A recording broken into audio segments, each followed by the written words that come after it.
So if you're here live, and even if you're watching the replay, put your hand up, okay? And because what I like you to do, if I'm in a live audience, I'll say, hey, reach under your chairs and grab the model of the brain. What it is, it's that hand model of the brain. I'm gonna put this glove on just because I think it's cool, and it's gray, so it looks like the brain. So this is the brain. Put your thumb here, and then your fingers over your thumb, okay? This is the prefrontal cortex of our brains. This is the limbic system, which moves toward pleasure and away from pain. And then the wrist and the arm here represent the spinal column, okay? So when we get triggered by another, and we're talking about that pyramid again, remember that pyramid where you've got safety and trust, and you can get triggered if you don't feel that, and the brain is going to say to you, you bet you're going to die if you don't do something. So we can get triggered because we are humans. There's this little amygdala at the very base of our brain. By the way, all of this hand model of the brain comes from one of my mentors. He's written several books, influencer, Dr. Dan Siegel. And you can teach your kids this, I'm telling you. The brain's a complicated organ, but you can teach your kids how to calm down, take some deep breaths. But what happens when we get triggered? That amygdala goes off, and it's kind of like the alarm in a school. Like your body's going to react. There's going to be blood flowing through your veins and the cortisol and all of that, and things get disconnected.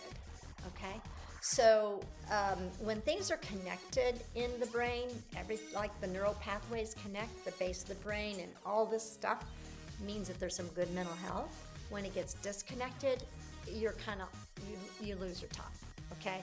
So that's why you can do some really stupid things and say some things that you wouldn't normally say, is because you're not even connected with this prefrontal cortex where all the executive functioning is, okay? And by taking 3 deep breaths of air, do that with me right now. And then slowly breathe out. Okay, so if we're here, somebody says something to you, and we immediately react. We're likely going to react, and the executive functioning and the thinking part of our brains is not going to be acting until we take our deep breaths, and you do it 3 times. If you lead with the breath, you can respond, okay?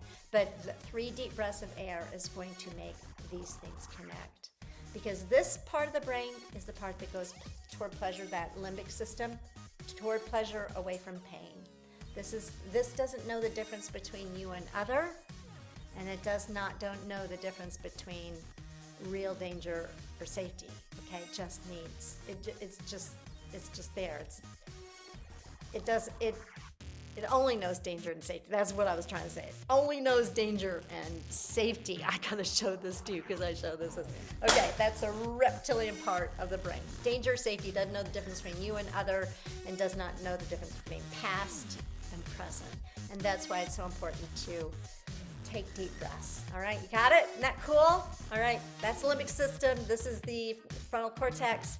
Take your deep breaths. Everything is automatic, and we can get back into our human mode when we get triggered, as like reptiles do. All right, put a thumbs up if you absolutely love that illustration. I do, by the way. I think it's kind of